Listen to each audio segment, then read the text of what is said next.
नमस्कार, मैं हूं मयूरिका और मेरे साथ आप देख रहे हैं वीएनएम टीवी। देखिए, जब भी मैं वीएनएम टीवी पर आती हूं, हमेशा ऐसी बातें करती हूं जो आपके लिए जानना बेहद ज़रूरी है। आपके लिए फ़ायदेमंद साबित हो, ऐसी ही बातों की चर्चा हम वीएनएम के प्लेटफ़ॉर्म से करते हैं क्योंकि आप सब और कहीं न कहीं समाज की, राज्य की, देश की, शहर की, इन सब की सुरक्षा हम सबका ज़िम्मा है। ऐसे में वीएनएम टीवी हमेशा अपना उत्तरदायित्व निभाने की कोशिश करता है और आज जो बात मैं आपसे करने जा रही हूँ, आपको भी जानकर अच्छा लगेगा कि ये जानकारियाँ शायद आपके पास नहीं थी और ऐसी जानकारियाँ हैं जो बहुत बेसिक हैं और सबके लिए जानना बेहद ज़रूरी है। हमारी लाइफस्टाइल अब बहुत ज़्यादा हमने मॉडिफाइड कर दी है। इलेक्ट्रिकल अप्लायंसेस के बिना हमारा गुजारा होता ही नहीं है। इलेक्ट्रिकल अप्लायंसेस, आप सोचिए, अभी अभी वडोदरा की अगर मैं बात करूं तो हमारे यहाँ पावर कट चल रहा है क्योंकि मेंटेनेंस का काम चल रहा है, मानसून आने वाला है। सुबह 6 बजे लाइट चली जाती है तो इंसान का दिमाग, जब मैसेज आता है कि कल आपकी लाइट जाने वाली, वहां से खराब होना शुरू हो जाता है। यानी इतना ज्यादा इलेक्ट्रिक चीजों पर, अप्लायंसेस पर हम डिपेंडेंट हो गए हैं। लेकिन यही इलेक्ट्रिकल अप्लायंसेस कई बार हमारे लिए मुसीबत का कारण बन जाते हैं। हम आजकल बहुत ज़्यादा देखते हैं कि एयर कंडीशन में शॉर्ट सर्किट हो गया या आग लग गई, कहाँ तो बड़ी बड़ी इमारतों को हमने जलते हुए पिछले दिनों देखा है। और ऐसे में बहुत ज़्यादा ज़रूरी है कि हम ये जानें कि हमारे घर में जो इलेक्ट्रिकल अप्लायंसेस लगे हैं वो कैसे हैं, उनकी जाँच कैसे करें, पीरियडोकली क्या होना चाहिए ताकि आग जैसी बड़ी दुर्घटना से हम लोग बच सके। हमने एक एक्सपर्ट को ढूंढा और आपके सामने आज एक्सपर्ट बताएंगे कि आखिरकार ये सारी चीजों से कैसे बचा जा सकता है। मेरे साथ इलेक्ट्रिकल कंसल्टेंट दक्षेश दवे हैं। सर, बहुत बहुत स्वागत है आप। नमस्कार। आजकल आग लगने की घटनाएं बहुत ज्यादा बढ़ रही है, क्या वजह है इनकी सर? उसके लिए एक तो पहले तो उसके तय में जाना पड़ेगा कि फायर शुरू कहाँ से होता है जी। फायर का जो एपिसेंटर जो बोलते हैं वो इलेक्ट्रिकल पैनल है। अब इलेक्ट्रिकल पैनल के अंदर जो भी स्विच गियर्स लगे हुए, जैसे कि एमसीबी है, एमसीसीबी है, उसके जो टर्मिनल जो है, टर्मिनल में अगर कहीं पर कुछ टेम्परेचर अगर कुछ बढ़ रहा है, जैसे कि कहीं पर कुछ लूज कनेक्शन है या तो कहीं पर जो केबल जो है ओवरलोड हो रही है, उसकी वजह से क्या हो रहा है कि टेम्परेचर बढ़ता रहता है। अभी वो जो केबल जैसे कि है, उसका जो इंसुलेशन जो है वो XLPE मटेरियल का है जी। XLPE में क्या होता है, उसका जो टेम्परेचर विस्टर्न कैपेसिटी जो है 90 डिग्री तक का ही होता है। अब जब भी लूज कनेक्शन होता है या तो कहीं पर ओवरलोड होता है तो केबल का टेम्परेचर बढ़ते रहता है। जब वो टेम्परेचर 90 डिग्री जब क्रॉस करता है तो केबल डैमेज होना शुरू हो जाता है और जब उसका टेम्परेचर बढ़कर जब 200 तक पहुंचता है उसके बाद फायर होता है। सबसे पहले तो ये फायर पैनल जो है वहाँ पर फैलता है। उसके बाद जो आउटगोइंग जो केबल जो है उसके थ्रू जो इलेक्ट्रिकल शाफ्ट जो है जो ग्राउंड फ्लोर से टेरेस तक जाती है तो पूरा शाफ्ट के थ्रू पूरे बिल्डिंग में फायर स्प्रेड हो जाता है। और इसीलिए हमने बड़ी बड़ी इमारतों को पिछले दिनों जलते हुए देखा। अहमदाबाद में आपने देखा, यहाँ तक कि कलकत्ता में इतनी बड़ी आग लगी, लोगों को अपनी बालकनी से अपनी जान की फिक्र नहीं है और वो अपनी जान बचाने के लिए नीचे कूद जाते हैं। उन्हें ये नहीं पता होता कि हम जिंदा रहेंगे कि नहीं, लेकिन वो जो डर का माहौल आग की वजह से पैदा होता है उसकी वजह से कई लोग जान भी गंवा रहे हैं। तो सर, ये तो बहुत रिस्की है कि हम डे टू डे रोजाना हर एक चीज में, हम नहाने जाते हैं हमें गीजर चाहिए, हमें ठंडा पानी चाहिए, हमें फ्रिज चाहिए, घर में घुसते ही हमें AC चाहिए, पंखा चाहिए। कैसे ये सारी चीजों को मेंटेन रख सकते हैं ताकि आग ना लगे? हाँ जी, उसके लिए क्या है कि उसको जो प्रिवेंटिव मेंटेनेंस हम बोलते हैं जी। इलेक्ट्रिकल में प्रिवेंटिव मेंटेनेंस बहुत जरूरी है। जैसे कि अपना जो इलेक्ट्रिकल पैनल जो है उसके अंदर का जो स्विच गियर जो है उसका टेम्परेचर चेक करते रहना चाहिए। अगर वो टेम्परेचर 70 डिग्री का क्रॉस करता है तो कोई भी लाइसेंस कॉन्ट्रैक्टर से उसकी जांच करनी चाहिए। और वैसे क्या होता है, जब फायर जब होता है, जब वैसे अपना बात हो गया एक फ्लोर से दूसरे फ्लोर पर ट्रांसफ़र करता है फायर, तो अगर फायर को अगर इलेक्ट्रिकल रूम के अंदर ही अगर हम रोक सके तो फिर फायर आगे स्प्रेड होगा ही नहीं। उसके लिए क्या करना है कि एक फायर बैरियर्स होते हैं। अगर जो इलेक्ट्रिकल डक्ट है अगर वहाँ पर अगर हमने फायर बैरियर अगर लगा दिया तो फायर आगे फैलेगा ही नहीं। अच्छा। वहीं पर रुक जाएगा। उसके अलावा जो पैनल्स जो है उसके ऊपर एक फायर बॉल्स भी होते हैं। जैसे ही उसका टेम्परेचर अगर 70 डिग्री से अगर 85 तक जाएगा तो पाउडर स्प्रेड हो जाएगा और फायर वहीं का वहीं स्टॉप हो जाएगा। अच्छा। ये सब आपको प्रिकॉशंस आपको लेना चाहिए। मतलब ये सारी चीजें अवेलेबल है। आपने कहा कि टेम्परेचर नापना चाहिए, लेकिन कैसे टेम्परेचर कैसे नापेंगे? उसके लिए मैडम ऐसा है कि एक टेम्परेचर गन होता है, अच्छा। वो जो जैसे कि अपना जो बॉडी का टेम्परेचर मेजर करते हैं, सेम वे एक टेम्परेचर गन है। अच्छा। उससे आप टेम्परेचर, उसका जो टर्मिनल जो है, हम्म। जैसे कि एमसीबी है, जी एमसीसीबी है, उसका जो टर्मिनल का वो टेम्परेचर को चेक कर देना चाहिए, वो 70 डिग्री से कम होना चाहिए। जी जी। और आपने कहा कि बैरियर लगा दीजिए, तो बैरियर कैसे बैरियर होते हैं, कहाँ मिलते हैं? हाँ, वो ऑनलाइन भी अवेलेबल है और अच्छा। काफ़ी ब्रांडेड कंपनी का भी आता होता है। तो हम्म। वो अगर बैरियर एक केमिकल है जो अपना जो भी इलेक्ट्रिकल शाफ्ट जो रहता है, वहाँ पर जो एम्प्टी स्पेस जो रहेगी, अगर एक बार आपने केबल ले कर दिया उसके बाद भी कुछ एम्प्टी स्पेस रहती है, जी। अगर वहाँ से अगर उसको पूरा हमने अगर सील कर दिया तो क्या होगा, अगर फायर अगर होगा भी ना तो एक फ्लोर से ऊपर दूसरे फ्लोर पर ट्रांसफर नहीं करेगा, फायर वहीं पे रुक जाएगा। अच्छा, मतलब बहुत मास नुकसान ना हो, नहीं इस होगा, तरीके हाँ से हाँ, ये वहीं सारी पर रुक चीजें। जाएगा। जी। अभी क्या हो रहा है कि अगर फायर अगर पूरे बिल्डिंग में जब फैलता है उस टाइम क्या होता है, जो स्टेयरकेस जो होता है जी। वहीं पर इलेक्ट्रिकल डक्ट होता है, उस टाइम क्या होता है कि जो अपना लिफ्ट वगैरह जो है बंद हो जाता है, फायर का एस्केप सिर्फ एक ही है, स्टेयरकेस वहीं पर फायर है, तो लोग एस्केप भी नहीं कर पाते हैं। जी बिल्कुल, तो बाहर हाँ। निकलना बहुत मुश्किल होता हाँ, है। हाँ जी। और ज्यादातर देखा जाता है कि जो सीढ़ियां होती हैं वहीं, हाँ, क्योंकि मीटर होते हैं तो हाँ, वहीं आग फैल गई वहीं होती होते है हैं, हाँ। और वहीं से नीचे उतरना बहुत मुश्किल होता है। ऐसे हाँ में जी, लोग हाँ जी, बालकनी से कूद जाते कूद हैं जाते हैं। और ऐसे में हाथ पैर टूट सकते हैं, जान भी जा सकती है। तो हाँ। ये सारी चीजों से बचना है तो बहुत सारे उपाय सर ने बताए, तो ये हम कर सकते हैं।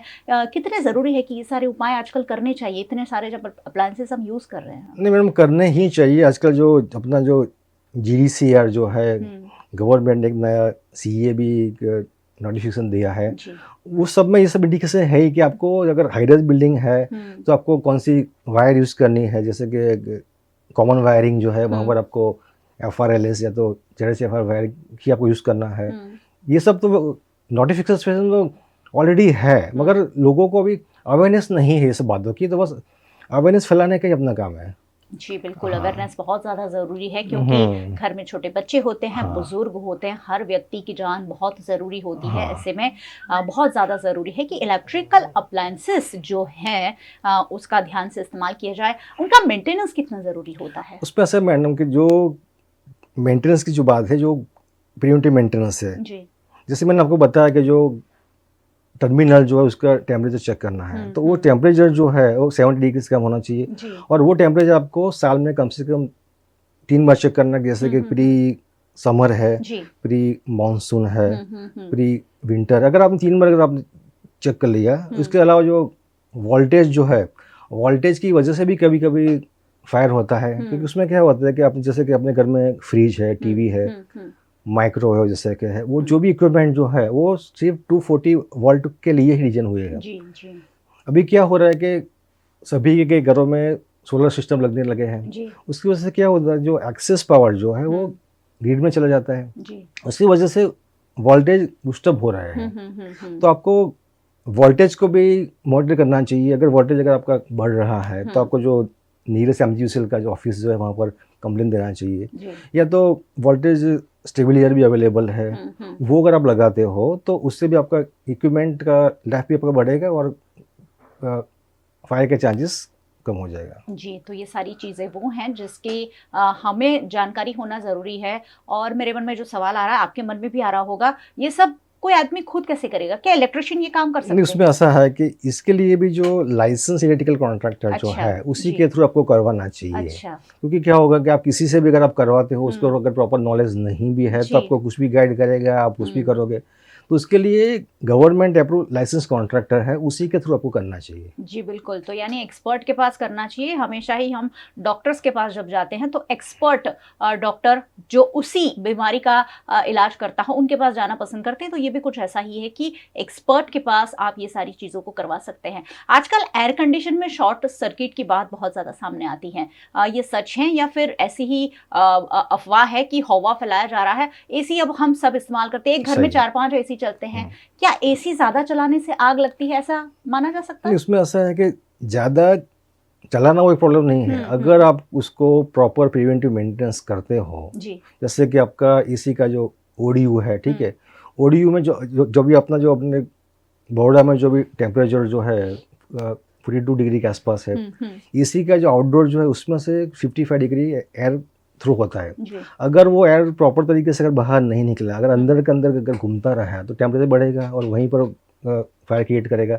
सेम वे जो आपका जो IDU है, इंडोर यूनिट, अगर वहाँ पे अगर आपने उसका फिल्टर ठीक से आप क्लीन नहीं कर रहे हो तो वहाँ पर भी डस्ट होता रहेगा। और कभी कभी वहाँ से जो उसका जो गैस जो होता है, गैस का यानी लीकेज कभी कभी होता है, उसकी वजह से भी फायर होता है। और इसी का जो वायरिंग जो है, उसका वायरिंग और उसका जो मिनिमम साइज जो है 4 स्क्वायर में है। अगर आपने कम साइज का अगर वायर लिया है या तो कहीं पर वायरिंग में अगर कहीं पर कुछ जॉइंट्स वगैरह है तो उसकी वजह से भी कभी कोई शॉर्ट सर्किट हो सकता है, तो वो आपको अवॉइड करना चाहिए।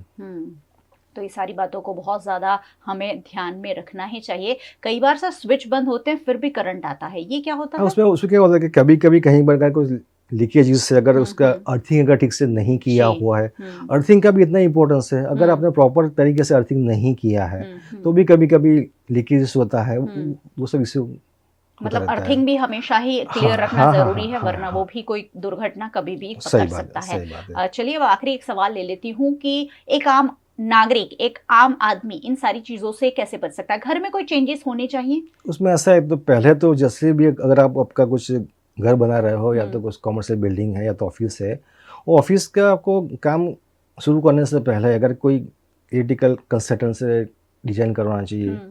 जैसे कि कोई लाइसेंस कॉन्ट्रैक्टर है, उसी के थ्रू आपको काम करवाना चाहिए। और जो बिजली प्रोटेक्शन जो है, जैसे कि MCB जो है, वो आपको overload, over current, short circuit से प्रोटेक्ट करता है। जैसे कि RCCB है, कहीं पर अगर अर्थिंग में कहीं लीकेज है तो वो आपको प्रोटेक्ट करता है। वोल्टेज स्टेबिलाइजर जो है, वोल्टेज से आपको प्रोटेक्ट करता है। उसके अलावा जो FRLS वायर्स आपको यूज़ करना है, ये अगर आप प्रिकॉशन आप लेते हो तो आपको फायर को आप रोक सकते हो। जी बिल्कुल। एज अ इलेक्ट्रिकल कंसल्टेंट हमारे व्यूअर्स को क्या संदेश देंगे? बस हमें यही कहना है कि जो भी आप मटेरियल आप यूज़ करते हो, प्रॉपर ब्रांडेड मटेरियल ही आप यूज़ करो। और इलेक्ट्रिकल का काम सिर्फ लाइसेंस कॉन्ट्रैक्टर से ही करवाओ, क्योंकि उसके पास अथॉरिटी होती है, उसके वो टेक्निकल नो हाउ होता है। तो उसी के थ्रू अगर आप करवाते हो और रेगुलर अगर आप प्रिवेंटिव मेंटेनेंस अगर आप करवाते हो तो फायर को आप रोक सकते हो। बिल्कुल, तो इतना मुश्किल भी नहीं है, क्योंकि हम अब हर चीज़ में मेंटेनेंस करने लगे, तो क्यों नहीं हमारी इलेक्ट्रिसिटी का मेंटेनेंस हम करते। क्योंकि वायर हम जब घर बनाते हैं लगा देते हैं, वो दीवारों में बंद होते हैं, उसमें क्या हो रहा है हमें पता नहीं होता है। ऐसे में कहीं ना कहीं ये सारी चीज़ें अगर हम ध्यान में रखें तो फायर जैसी दुर्घटनाओं से हम बच सकते हैं। सर बहुत बहुत शुक्रिया हमारे व्यूअर्स को इतनी इंपॉर्टेंट जानकारियाँ देने के लिए। Thank you so much. Thank you madam. और बहुत बहुत शुक्रिया आप सभी का भी, क्योंकि वैसे तो आपके लिए ये बहुत फ़ायदेमंद था, तो आपको तो जुड़ना ही था। VNM को आप YouTube चैनल पर देख रहे हैं, YouTube चैनल हमारा सब्सक्राइब ज़रूर कीजिए अगर नहीं किया है तो, और बेल आइकन प्रेस कर दीजिए ताकि VNM का हर अपडेट सबसे पहले आप तक पहुंच सके। अगर आप हमें Facebook पर देख रहे हैं, शेयर कर लीजिए। आजकल बहुत ज़्यादा आग लगने की घटनाएं घट रही हैं, जिसमें घर में तो नुकसान होता ही है, लोगों की जानें भी चली जाती हैं। ऐसे में सभी के बीच ये सारी बातों को स्प्रेड करना ज़रूरी है। आप हमें OTT प्लेटफॉर्म्स पर देख रहे हैं, डेली हंट, वोडाफोन टीवी, जियो टीवी और जियो टीवी फाइबर। 498 नंबर के चैनल पर VNM टीवी को 24 घंटे लगातार देखा जा सकता है। देखते रहिए VNM, जुड़े रहिए VNM के साथ। नमस्कार।